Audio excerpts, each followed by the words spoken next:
इस शख्स ने चौंक के मेरी तरफ देखा और कांता को एक तरफ धकेल कर मेरी तरफ लपका। इस दौरान में इसका हाथ अपनी जेब में चला गया था। खाली हाथ मैं भी नहीं था, मगर मैं फायर करके इसके दूसरे साथियों को अपनी तरफ मुतवज्जा नहीं करना चाहता था। मैंने लेटे ही लेटे जकंद भरी और इस शख्स को लिए हुए ढेर हो गया। जेब से इसका हाथ बाहर निकल आया, मगर वो रिवॉल्वर निकालने में कामयाब नहीं हुआ था। यूं भी इसे शायद अपनी ताकत पर बहुत गरूर था और वो बिलाशुबा लड़ने फिरने में भी माहिर था। वो मछली की तरह तड़प कर मेरी गिरफ्त से निकल गया। वो उठकर खड़ा ही हुआ था कि मैंने इसे दोबारा पकड़ लिया। इसने दोनों हाथ मेरी कमर के गिर्द यूं हाइल कर दिए जैसे मुझसे मुआनका कर रहा हो। फिर इसकी गिरफ्त में सख्ती आती गई। वो मुझे इतनी कुव्वत से दबा रहा था कि मेरी जगह कोई और होता तो अब तक इसकी 2-4 पसलियां टूट चुकी होती। बाबा ने लाख मुझे दवाएं और सफूफ घोल कर पिलाए थे, मगर मैं था तो एक इंसान। इसकी गिरफ्त इतनी तंग हो गई कि मेरा सांस रुकने लगा। मैंने अपनी पेशानी पूरी कुव्वत से इसके नाक पर दे मारी। नाक पर कहना तो गलत होगा, क्योंकि वो मुझसे इतना ऊंचा था कि मेरी पेशानी मुश्किल इसकी नाक के निचले सिरे और होंठों तक पहुंची थी।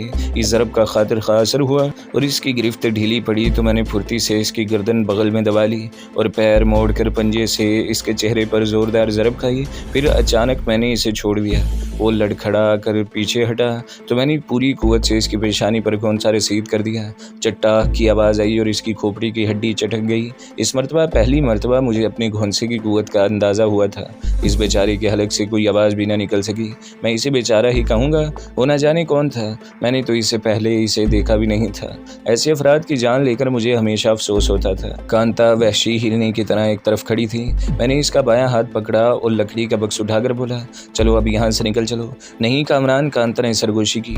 न जाने इन लोगों की तादाद क्या हो सकता है हम जिस रास्ते से जाएं वहाँ भी कुछ लोग घात लगाए बैठे हों। तो फिर क्या यही खड़े खड़े जान देना चाहती हो? मैंने पूछा। मैं यहाँ खड़े रहने को कब कहती हूँ? वो मुंह बनाकर बोली। हम इस वक्त तक इस मचान पर बैठ जाते हैं जो बाबा ने ख़ास तौर पर मेरे लिए बनाई है। जब ये मनहूस यहाँ से दफ़ा हो जाएंगे तो हम भी यहाँ से निकल चलेंगे। तुम हो तो बाउली, लेकिन बाज़ औक़ात बहुत जहानत की बात कर जाती हो। मैंने हंस कर कहा। वैसे इस किस्म की बातें करती रहा करो, अच्छी लगती हो।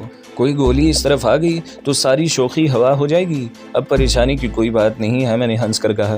मैं समझ गया हूँ कि हिंदुओं में क्रियाक्रम कैसे किया जाता है। फिर मैंने बहुत मासूमियत से कहा, औरतों और मर्दों के क्रियाक्रम में कोई फ़र्क तो नहीं होता ना? जवाब देने के बजाय कांता ने मेरी पीठ पर एक धप रसीद किया और मुँह बनाकर बोली, तुम अगर वाकई ये चाहते हो कि मुझसे तुम्हारा पीछा छूट जाए तो मुझे यहाँ छोड़कर खुद निकल जाओ। वाह क्या डायलॉग है, मैंने हंस कर कहा। अगर मैं यही चाहता होता तो इस बदमाश का खून अपनी गर्दन पर न लेता। मैंने इस शख्स की तरफ इशारा किया जिसकी खोपड़ी मेरे मुक्के से चटक गई थी। मैं आराम से लेटा हुआ तमाशा देखता रहता। वो तुम्हें उठाता और चलता बनता। फिर मैंने इसकी कलाई पकड़ कर इसे मचान की तरफ घसीटा, क्योंकि मुझे ऐसा लगा था जैसे कोई हमारी तरफ बढ़ रहा हो। कांता बंदर की सी फुर्ती से मचान पर चढ़ गई। दरख्त में वो रस्सा अभी तक मौजूद था जिसके ज़रिए हमने मंगल को नीचे उतारा था। मैंने जल्दी से वो रस्सा दूसरे दरख्त के तने से खोला और ख़ुद भी मचान पर चढ़ गया। फिर मैंने बहुत एहतियात और फुर्ती से वो रस्सा ऊपर खींच लिया। मुझे यकीन था कि सूखे पत्तों के ढेर की वजह से वहाँ हमारे कदमों के निशानात नहीं होंगे। वो मचान घनी शाखों में घिरी हुई थी। आने वाले हमें इस वक्त तक नहीं ढूंढ सकते थे जब तक वो खुद भी मचान तक न पहुँच जाते, या फिर इन्हें नीचे से मचान पर हमारी मौजूदगी का सुराग न मिल जाता। अंदर जितने आदमी हैं सब बाहर आ जाएं, वरना हम इस कुटिया को बम से उड़ा देंगे।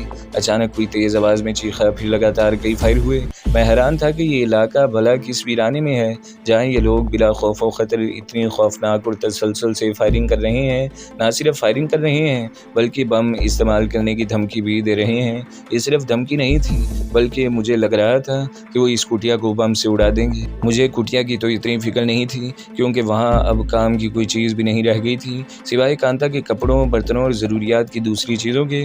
मुझे तो इस जीप की फ़िक्र थी जिसमें हम यहाँ तक आए थे। अगर वो लोग जीप को तबाह कर देते या अपने साथ ले जाते तो अच्छी खासी मुश्किल पैदा हो जाती। कुराइन तो यही बता रहे थे कि आबादी वहाँ से बहुत दूर है। मैं तो खैर पैदल चल सकता था, मगर मुझे कांता की फ़िक्र थी। चलते चलते इसका तो हशर हो जाता। वो नाजुक अंदाम सी लड़की थी, और सबसे बड़ी बात यह थी कि इस वक्त वो नंगे पैर थी। इसे हमने इतनी उजलत में कुटिया से बाहर धकेला था कि इसे चप्पल तक पहनने का मौका नहीं मिल सका था। मचान पे इस किस्म का झूला बंधा था जैसे खाना बदोश औरतें अपने बच्चों को लिटाने के लिए इस्तेमाल करती हैं। कपड़े के दोनों सिरों को आमने सामने की मजबूत शाखों से बांध दिया जाता है। फ़र्क ये था कि वो झूला छोटा होता है, कांता के झूले की लंबाई ज़्यादा थी। वो इसमें बहुत इत्मीनान से बैठी हुई हलकोरे ले रही थी और मज़े से च्युइंगम चबा रही थी। ये तुम जुगाली क्या कर रही हो? मैंने इससे पूछा, मगर मेरी आवाज़ सरगोशी से ज़्यादा बुलंद नहीं थी। मैंने एक दफ़ा बाबा से कहकर च्युइंगम भी मंगवा ली थी। सामान निकालते हुए इसके कुछ पैकेट मुझे मिल गए थे। फिर वो हंस कर बोली, तुम खाओगे? मुझे जुगाली करने का कोई शौक़ नहीं है, मैंने कटे हुए लहजे में कहा, ख़ास तौर पर इस वक्त जब मौत और ज़िंदगी के दरमियान चंद गज़ का फासला हो। मगर तुम तो कह रहे थे कि तुम मुसलमान हो। वो शायद मुझे चिढ़ाने पर तुली हुई थी। हाँ, अल्लाह के फजलो करम से मैं मुसलमान हूँ, मगर क्या मौत हिंदू और मुसलमान में तमीज़ रखती है? मेरा लहजा तंजिया था। मैंने ये कब कहा है कि मुसलमान मरते नहीं हैं, मगर सुना है कि तुम लोग तो मरने के बाद शहीद हो जाते हो। शहादत का रुतबा यूं बेमकसद और बेवजह मरने की वजह से नहीं मिलता। इस मौजू पर फिर कभी तफसील से बात कर लेना। फ़िलहाल मुझे ये देखने दो कि इस वक्त हमारे दुश्मन क्या कर रहे हैं। वो बहुत ज़्यादा हुए तो 10 होंगे, कांता ने कहा। हमारे पास दूर मार राइफल्स हैं और रिवॉल्वर भी। एम्बुलेंस का भी अच्छा खासा स्टॉक है। फिर तुम डर क्यों रहे हो? मुझे सिर्फ तुम्हारी फिक्र है। वो लोग मुझे तो शायद जानते भी ना हों। मेरा ख्याल है कि ये लोग तुम्हारी ही वजह से यहाँ आए हैं और तुम्हें ज़िंदा या मुर्दा अपने साथ लेकर जाना चाहते हैं, वरना इन्हें क्या मालूम कि इस वीराने में तुम्हारे साथ मैं भी मौजूद हूँ। कांता की जुगाली एकदम बंद हो गई और इसके चेहरे पर पहली दफ़ा मुझे तशवीश के आसार दिखाई दिए। फिर वह संभल कर बोली, तुम शायद भूल रहे हो कि मैंने तुम्हारा नाम भी लिया था। नाम को भी छोड़ो, वो ये तो समझ गए होंगे कि मेरे अलावा यहाँ और कोई भी मौजूद है। इससे क्या फ़र्क पड़ता है? मैंने बेजारी का मुजाहिरा किया। वो ऐलान कर तो रहे हैं कि कुटिया में जो भी है बाहर आ जाए। फिर कांता ने तशवीश से पूछा। फिर ये कि कुछ देर खामोश रहो और मुझे कुछ सोचने दो। मैंने झिंझला कर कहा, अगर तुम यूं ही बक बक करती रही तो मंगल की तरह हम दोनों भी मारे जाएंगे। तो क्या मंगल भी मर गया? वो वहशत ज़दा होकर बोली। नहीं, इसकी तो मेहमानों की तरह खातिर मदारत कर रहे होंगे। मैंने जल कर कहा, अब कहीं मंगल की मौत पर रोना शुरू मत कर देना। तुम वाकई बहुत बेहिस हो। कांता ने अपनी आंसू पहुँचते हुए कहा, वो तुम्हें दोस्त कहता था, तुम्हारे बुरे वक्त में वही काम आया था और तुम यूं बेनियाजी से कह रहे हो कि मंगल मर गया। कांता के लहजे से अफसुर्दगी खुली हुई थी। मेरी एक बात अच्छी तरह समझ लो कांता, मैंने संजीदगी से कहा, मैं भी गोश्त पोस्ट का इंसान हूँ, मेरे सीने में भी दिल है। मुझे मंगल की मौत का इंतहाई अफसोस है, मगर हम कर भी क्या सकते हैं। ख़ास तौर पर जिन हालात से गुजर रहा हूँ, इनमें तो किसी भी वक्त अपनी ज़िंदगी भी हार सकता हूँ। इससे पहले भी मेरे कई आदमी जान से जा चुके हैं। अब अगर मैं इन्हें रोने बैठ जाऊँ तो दुश्मन मुझे भी इन्हीं के पास पहुँचा देंगे। तुम्हें आखिर ये सब करने की, अपनी जान हथेली पर रखने की क्या ज़रूरत है? इस पर भी फिर कभी तफसील से बात करूँगा और खुदा के वास्ते मुझे कुछ सोचने दो, वरना अच्छा मैं अब नहीं बोलूँगी। कांता ने जल्दी से कहा। मैंने मचान पर मौजूद असली का जायज़ा लिया। 2 बेहतरीन किस्म की राइफल्स थी। मेरे पसंदीदा .38 के कोल्ट रिवॉल्वर थे और फाजिल राउंड तो इतने थे कि मैं इनसे कम से कम 3 दिन तक लड़ सकता था। हम तुम लोगों को आखिरी वार्निंग दे रहे हैं। कोई फिर बुलंद आवाज़ में चीखा, मैं 5 तक गिरूँगा, इसके बाद तुम लोग बाहर ना आए तो कुटिया को आग लगा देंगे। बोलने वाले ने चंद लम्हे तवक्कुफ किया, फिर चीखती हुई आवाज़ में बोला, 1 2 3 4। 4 तक गिरने के बाद वो कुछ देर के लिए रुका। शायद वो अपने साथियों से मशवरा कर रहा था। फिर वो इसी आवाज़ में चीखा, 5। वो तकरीबन 1 मिनट तक इसी इंतज़ार में रहा कि अब शायद कोई कुटिया से बाहर आएगा, मगर वहाँ कोई होता तो बाहर आता। अचानक मेरे नथनों में पेट्रोल की बू घुस। कांता अब इस झूले से आकर मेरे पास बैठ गई थी। वो लोग शायद कुटिया पर पेट्रोल छिड़क रहे थे। पेट्रोल छिड़कने के बाद फिर कोई चीख कर बोला, देखो तुम लोगों के लिए ये आखिरी चांस है, बाहर आ जाओ वरना बेमौत मारे जाओगे। हम वहाँ खामोशी से बैठे रहे। फिर अचानक एक धमाका सा हुआ और कुटिया धड़ाधड़ जलने लगी। मैंने घूम कर कांता की तरफ देखा। इसकी आंखों में आंसू थे और वो हसरत भरी निगाहों से जलती हुई कुटिया को देख रही थी। फिर वो मेरे शाने पर सर रखकर बुरी तरह से सकने लगी। क्या हुआ कांता? मैंने हैरत से पूछा। क्या इस कुटिया में कोई और भी था? इसने रोते हुए नफ़ी में सर हिलाया। फिर क्या कोई कीमती चीज़ वहाँ रह गई थी? मैं बदस्तूर हैरत का शिकार था। आखिर रोने की कोई वजह तो होगी। मैंने इस कुटिया में काफ़ी वक्त गुजारा है कामरान, वो सिसकते हुए बोली। पापा की मोहब्बत और शफकत ने घर की याद भी भुला दी थी। इस कुटिया के चप्पे चप्पे में बाबा की यादें बिखरी हुई थी। इन जालिमों ने मुझसे वो यादें भी छीन। कांता मेरी बात सुनो, मैंने संजीदगी से कहा। इंसान महज यादों के सहारे जिंदा नहीं रह सकता। यूँ भी हमें यहाँ से जाना है। एक दफ़ा यहाँ से जाने के बाद शायद तुम भी इस तरफ ना आती। अच्छे इंसानों को याद करना ज़रूरी है, मगर इनकी अच्छाई को मशअले राह बनाना चाहिए। तुम ठीक कहते हो कामरान, कांता ने आंसू पहुँचते हुए कहा। बस मुझसे इस कुटिया की तबाही बर्दाश्त न हो सकी। यहीं तो मुझे पनाह मिली थी। रोना तो मुझे इस बात पर आया था कि کہ وہ کٹیا نہ رہی نہ وہ پناہ دینے والا۔ مجھے تم کیا سمجھتی ہو کانتا، میں نے سرسری لہجے میں کہا۔ بابا نے کچھ سوچ کر ہی تمہیں میرے حوالے کیا ہے۔ میں نے بابا سے جو وعدہ کیا ہے اسے مرتے دم تک نبھاؤں گا۔ میرے جیتے جی کوئی تمہیں نقصان نہیں پہنچا سکتا، یہ تم سے بھی میرا وعدہ ہے۔ اب تمہیں تو میرے سب کچھ ہو کامران، کانتا نے عجیب سے لہجے میں کہا۔ مجھ سے وعدہ کرو کہ کبھی میرا ساتھ نہیں چھوڑو گے۔ موت کے ہرکارے سر پر کھڑے ہیں اور تمہیں وعدوں کی سوچ رہی ہے۔ میں نے کہا، فرض کرو میں ابھی تم سے وعدہ کر لوں اور اگلے ہی لمحے دشمنوں کی گولی مجھے چاٹ جائے، پھر کیا حیثیت رہ جائے گی میرے وعدے کی؟ پھر بقول بابا کے تم ایک خاصی وسیع و عریض جائیداد، فیکٹریوں، ملوں اور کاروبار کی بلا شراکت غیر مالک ہو۔ میں نے تو بابا سے صرف یہ وعدہ کیا تھا کہ جب تک تم قانونی طور پر اپنا کاروبار اور جائیداد سنبھالنے کے قابل نہیں ہو جاتی میں تمہاری حفاظت کروں۔ پھر اس کے بعد اس کے لہجے میں افسردگی اور مایوسی تھی۔ آگے کا حال تو مجھے خود بھی معلوم نہیں۔ میں حکومت پاکستان اور بھارت دونوں کو مطلوب ہوں، دونوں حکومتیں میرے سر کی طلبگار ہیں۔ ان کے علاوہ کچھ غیر ملکی ایجنسیاں بھی میری بو سونگتی پھر رہی ہیں۔ میری زندگی کا تو ایک ایک پل موت کے سائے میں گزرتا ہے، بس بابا نے جو ذمہ داری میرے سپرد کی ہے میں اسے پورا کر دوں، یہی غنیمت ہے۔ میرے خیال میں جھونپڑی کے اندر کوئی تھا ہی نہیں۔ کوئی زور سے بولا، ورنہ ضرور باہر نکلتا۔ اتنا جیدار تو کوئی بھی نہیں ہوتا کہ جان بوجھ کر زندہ جل مرے۔ میرا خیال ہے کہ وہ لوگ کسی اور راستے سے نکل گئے ہوں گے۔ دوسری آواز سنائی دی، یہ کوئی محل نہیں ہے جس میں کوئی چور دروازہ بھی ہوتا ہے۔ پہلی آواز والے کے لہجے میں طنز تھا، یہ چھوٹی سی ایک کٹیا ہے اور اس کے چاروں طرف ہمارے آدمی موجود ہیں۔ پھر وہ کچھ سوچ کر بولا، ممکن ہے وہ لوگ کٹیا سے پہلے ہی نکل گئے ہوں، وہ بڈھا بہت حرام زادہ ہے۔ مجھے تو لگتا ہے کہ اس کے بدن میں کوئی شیطانی روح گھس گئی ہے۔ اگر یہ بڈھا نہ ہوتا تو کانتا اب تک ٹھکانے لگ چکی ہوتی۔ اگر اس دفعہ بھی وہ لوگ بچ کر نکل گئے تو پھر وہ کبھی ہاتھ نہیں آئیں گے۔ کتنی مشکل سے تو ان کا پتہ ملا تھا۔ اگر ہم خالی ہاتھ گئے تو کنور صاحب سب سے پہلے ہمیں گولی مار دیں گے۔ ویسے بھی اب ہمارے پاس وقت بہت کم ہے، تو پھر انتظار کیا کر رہے ہیں؟ ایک آدمی کو یہاں چھوڑ دیں، باقی لوگ انہیں آس پاس تلاش کریں۔ اگر وہ بھاگ بھی گئے ہیں تو زیادہ دور نہیں ہوں گے۔ پھر اس نے بلند آواز میں سب سے کہا، صرف موہن یہاں ٹھہرے، باقی لوگ کانتا اور اس بوڑھے کو آس پاس تلاش کریں۔ چلو جلدی کرو۔ مگر دادا ان کے ساتھ کوئی اور آدمی بھی ہے، جسے کانتا خاران یا پتہ نہیں دھاران کہہ کر آواز دے رہی تھی۔ ایک نئی آواز سنائی دی، پھر پہلی آواز میں جھنجھلاہٹ تھی، تمہارے پاس رائفل بھی ہے اور ریوالور بھی، تم اتنے تیز کب سے ہو گئے موہن؟ ارے ان میں سے جو بھی نظر آئے اسے دیکھتے ہی گولی مار دینا، کوشش کرنا کہ کانتا زندہ ہمارے ہاتھ آ جائے۔ موہن نے اس کی بات کا جواب نہیں دیا۔ پھر وہاں تیز ہوا اور پتوں کے شور کے سوا کوئی آواز سنائی نہیں دی۔ کانتا نے کچھ کہنے کے لیے منہ کھولا، مگر میں نے فوراً اس کے منہ پر ہاتھ رکھ دیا، کیونکہ کوئی اسی طرف آ رہا تھا۔ خشک پتوں کی کھرکھراہٹ سے اندازہ ہو رہا تھا کہ وہ ہمارے بہت نزدیک پہنچ گیا ہے۔ پھر کوئی چیخ کر بولا، ارے دادا یہ تو رام دیال ہے۔ اس خبیث بوڑھے نے شاید ہتھوڑا یا کوئی وزنی پتھر مار کے اس کی کھوپڑی توڑ دی ہے۔ گویا جو آدمی میرے ہاتھوں مارا گیا تھا اس کا نام رام دیال تھا۔ اس کا مطلب ہے کہ وہ لوگ ابھی زیادہ دور نہیں گئے ہیں۔ اس شخص کی آواز سنائی دی جسے موہن نے دادا کہہ کر مخاطب کیا تھا، یہاں رام دیال اور بوڑھے میں ہاتھا پائی ہوئی ہے، دیکھو یہاں ہاتھا پائی کے نشانات ہیں۔ مجھے حیرت ہے دادا کہ رام دیال سا سورما اس نحیف بڈھے کے ہاتھوں مارا گیا۔ زیادہ حیرت مت کرو، اسی حیرت میں تم بھی مارے جاؤ گے۔ دلوانے نے زہریلے لہجے میں کہا، وزنی ہتھوڑا تمہارے ہاتھ میں ہو تو تم بھی رام دیال کو ٹھکانے لگا سکتے۔ اچانک کوئی دور سے چیخا دادا، پھر خشک پتوں اور کچی زمین پر قدموں کی دھمک سنائی دی۔ قدموں کی وہ آہٹ ہمارے درخت کے نیچے آ کر رکی۔ کیا وہ لوگ پکڑے گئے؟ دادا کے لہجے میں اضطراب تھا۔ نہیں پکڑے گئے تو اب پکڑے جائیں گے۔ آنے والے نے دبے دبے جوش کا مظاہرہ کیا۔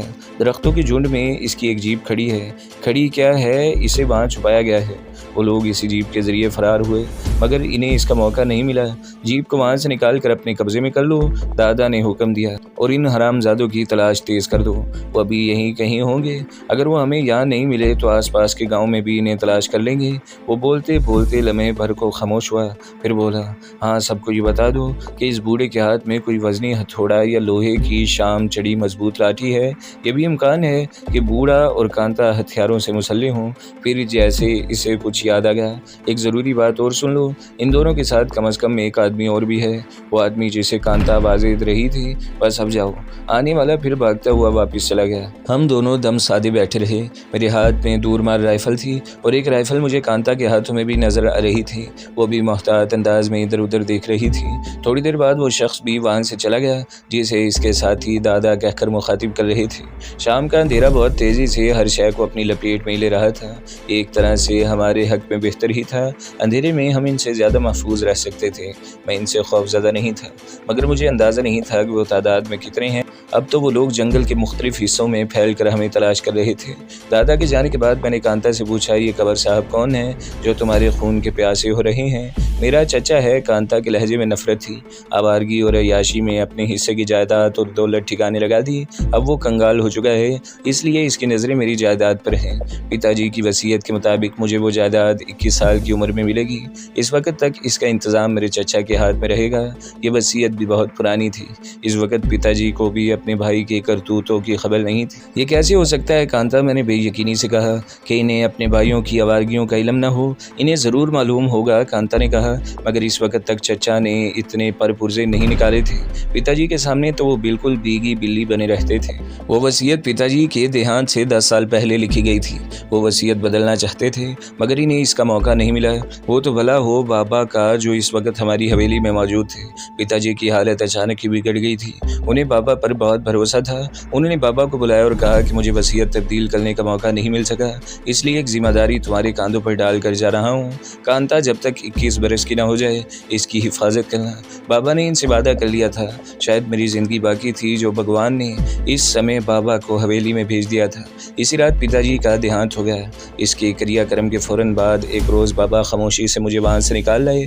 उन्होंने भी भांप लिया था कि मेरा चचा जायदाद के लिए मेरी जान लेना चाहता है। वो मुख्तलिफ शहरों में रहते रहे, फिर आखिर इस जंगल में आकर आबाद हो गए। कांता शायद बोलते बोलते थक गई थी, इसलिए खामोश हो गई।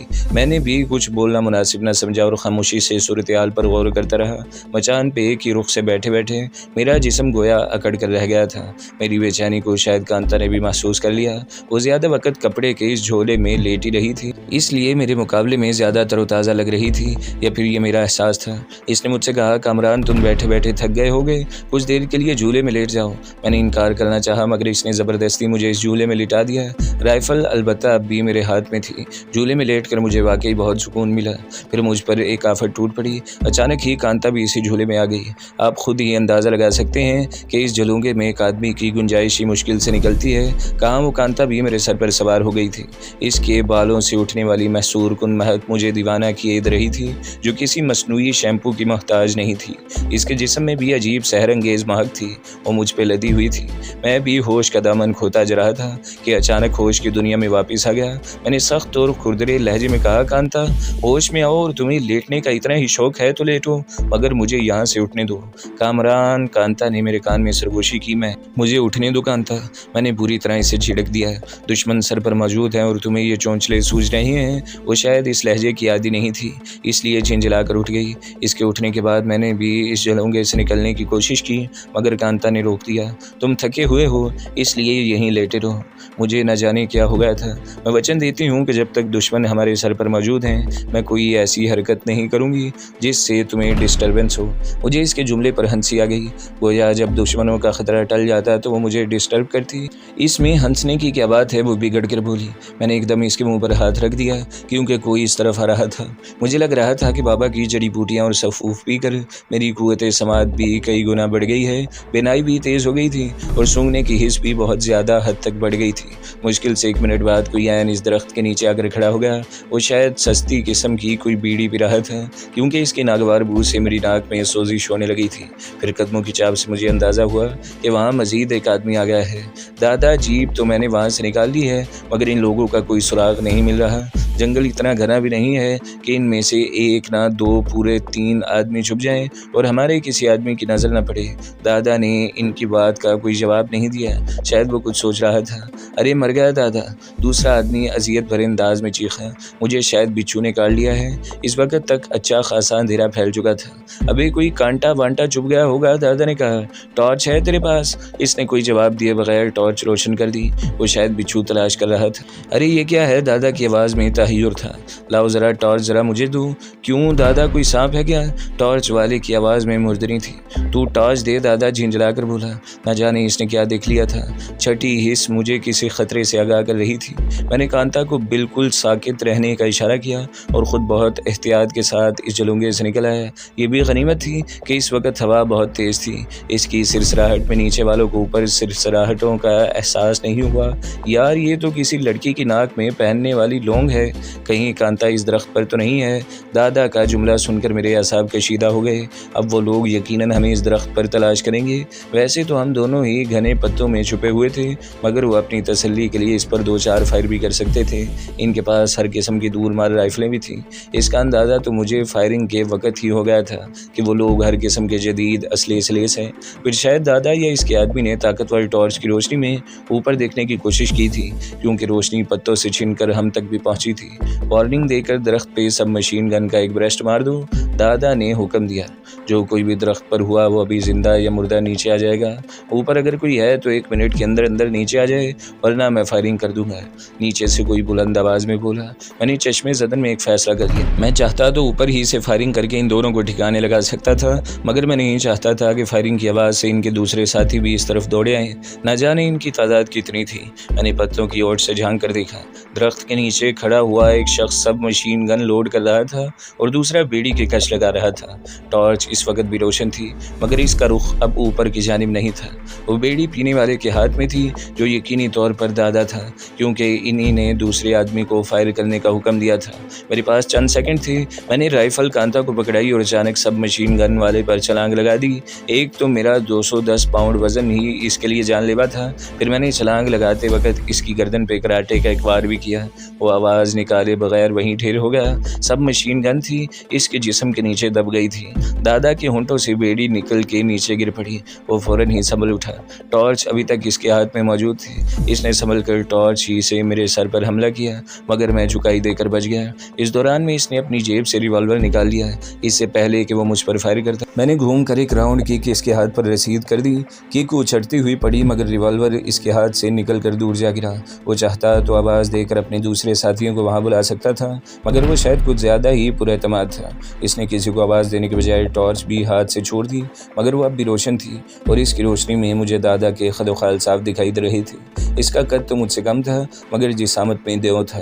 رنگت کالی تھی، بڑے بڑے بال تھے جو اس کے شانوں تک لہرا رہے تھے۔ بڑے بڑے خوفناک مونچھیں تھیں اور آنکھیں انگاروں کی طرح دہک رہی تھیں۔ عام آدمی تو اس کی شکل کو دیکھ کر ہی ہل جاتا۔ چہروں کو مزید خوفناک بنانے کے لیے اس نے ایک کان میں کنڈل پہن رکھا تھا۔ تو دوستو، اگلی قسط سننے کے لیے ہمارے چینل کو ضرور سبسکرائب کریں، ویڈیو کو لائک کریں اور بیل کے آئیکن پر بھی کلک کر دیں، تاکہ ہر جو آنے والی ویڈیوز ہیں وہ آپ کو سب سے پہلے ملتی رہیں۔